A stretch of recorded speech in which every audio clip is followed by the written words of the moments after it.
enemy is close. The enemy is close. Girl. What I've been hollering all season long. All season long, I've been saying it's doom. I feel doom. I feel impending doom. I don't feel good about none of this shit. Ain't nobody going home, okay? And if anything, episode 7 signified that for me. Y'all are not going home. This is not going to be no happy ending. Y'all not getting saved. Y'all not getting rescued. Y'all not finding y'all way home. Y'all not saving the children. Y'all not doing none of this shit, okay? Because the massacre is afoot. Baby, welcome back to SyncityyTv. Get on here and come talk about this with me. Come watch TV with me. From season 4, episode 7, titled Best Laid Plans. Oh, baby, it was a good plan. It was a good plan, but everybody knew about the plan, okay? Because the enemy close.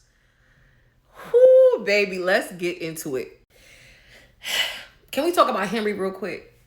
Henry is losing his mind. He is unraveling.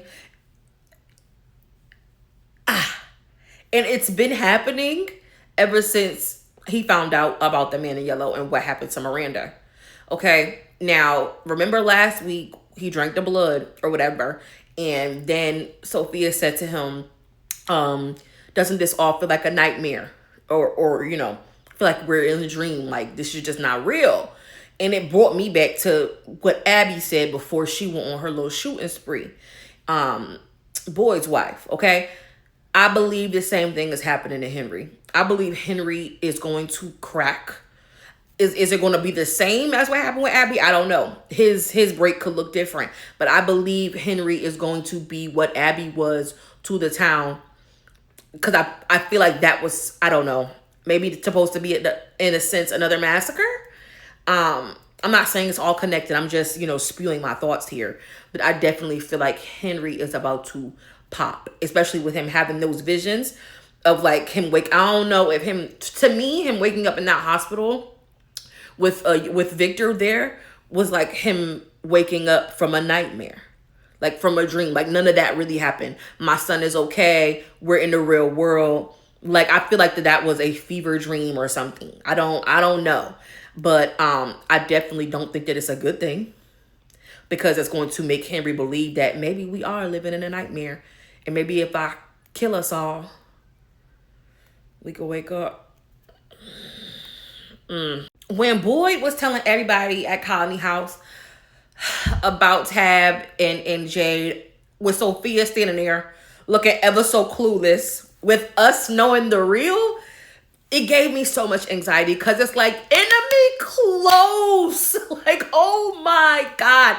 It was killing me. It was killing me, because it's like finally y'all are talking and communicating, but this the wrong motherfucking time, because enemy close. Oh my God. And it's crazy to me that nobody is thinking about Sophia, because there's so much other shit going on. The last thing on their mind is that little girl that came into town and lost her father. Like, it's not, nobody's computing that. And I understand with so much going on, she's like the last thing like on our brains, the newcomer. Like, I get it, but at the same time, it's like, y'all, this is gonna be your downfall, okay? Because not the monsters knew the whole plan. Not the monsters clocked y'all whole plan before y'all could even enact it. Okay, a monster on every motherfucking doorstep. So Kenny couldn't. Episode 7 might have had me the hypest that I've been all season long. I think it did.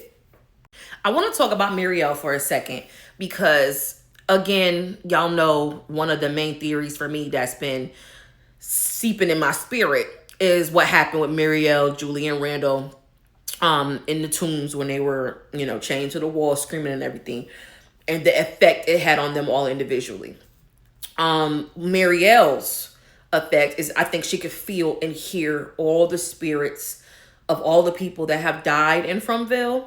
And I feel like that's going to be something very significant later. Maybe not right now, but later. The fact that she has kind of a tethered connection to the spirits and the souls that are trapped in Fromville. I think that that's a tiny aspect of the show that might be important later. Significant scene.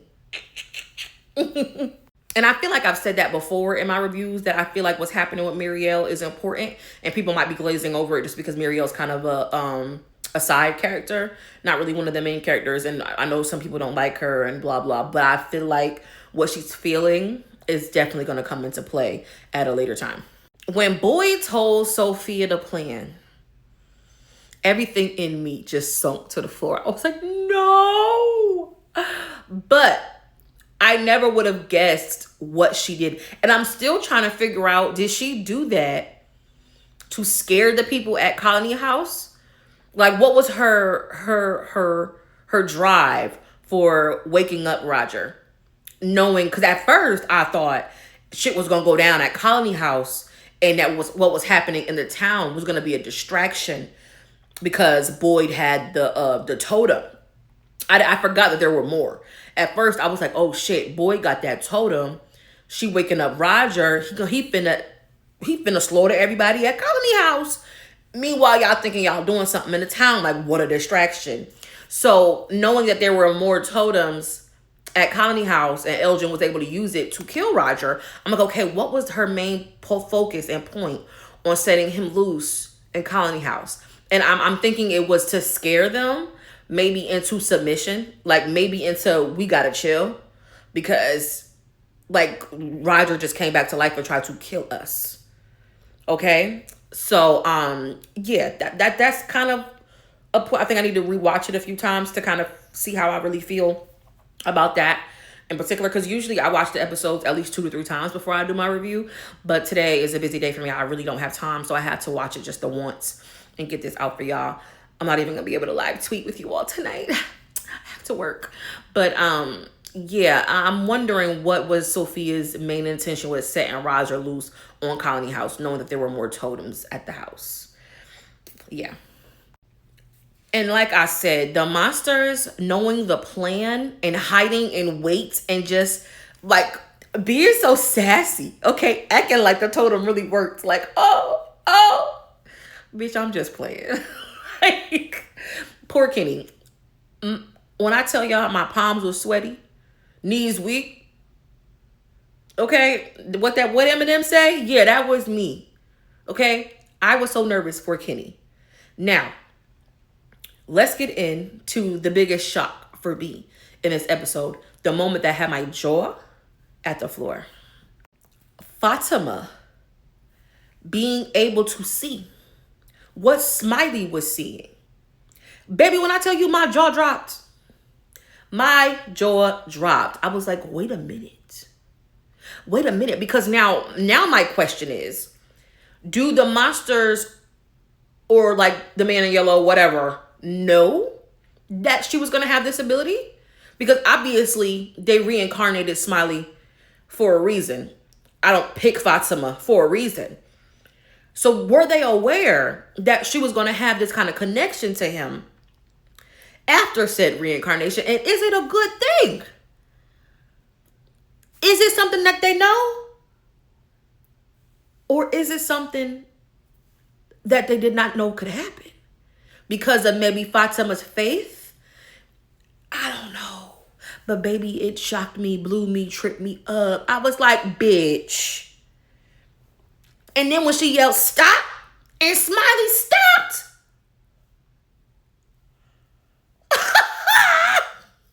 Like that shit tripped me out. It tripped me out and it blew my mind. Because not Fatima got the gift of sight through her baby, Sir Smiley. Ooh, yeah. It was my favorite part of the episode. When I tell y'all my jaw was to the floor, because when I was scared for Kenny, and 2, having the realization that Fatima had that kind of connection through Smiley, it blew me. So many questions. I have so many questions. I kind of want to talk about the town being so resistant to believing that Tabitha and Jade are reincarnations of Miranda and Christopher and other past residents of Fromville. I understand it, but at the same time, I'm like, do y'all not realize all the freaky shit that has happened in this town that y'all didn't believe that turned out to be facts? Why are y'all so hesitant to believe this? Now, I'm not saying that going in the tunnels is a smart idea, because like I told y'all, the massacre is afoot. I don't think anybody's getting out of this safe or alive. Okay, I don't. I have very bad feelings about the whole entire thing. I don't feel comfortable, okay, with any of it. So I don't feel like, oh, they're not believing the plan, they're gonna ruin the plan. No, I don't feel like that at all. I just feel like, why y'all so hesitant to believe that reincarnation is a thing that's happening here? Why? And Sophia knowing everything that they know gives me the sickest anxiety, because, and that's another reason why I feel like there's no getting out of this. There's no getting out of this. Because how are they going to figure out that Sophia is the man in yellow? How? I really have no theories or thoughts about how that's going to unfold, because he's a whole nother person in this cycle. Nobody's looking at Sophia. Nobody's thinking about her being an enemy, because like there's no connection. None. So unless the man in yellow shape shifted into Sophia in other cycles, like previous cycles, and maybe Acosta might find a picture or something, I don't know. But how they gonna suss her out, I don't see it happening. I don't see her getting sussed out. I see this thing playing out, and not in a good way. I'm not optimistic, if you can't tell. But yeah, this was a short one, because honestly, the biggest shock in the episode to me was at the end. The last 7 minutes took me through there. And it was one of my favorite episodes. And again, I was only able to watch the episode one time, when usually I watch it 2 or 3 before I do my review. So I have like more to talk about and more in-depth, analysis to give y'all. But today I don't, unfortunately, but it's okay. We're going to have times like this, because I'm a working woman. Okay. I'm busy. Booked and busy, baby. But yeah, tap into the comments. Let me know what you think about the episode, all your thoughts, all your theories, everything. Give them to me, because I need to know. Okay, I'm gonna call y'all back.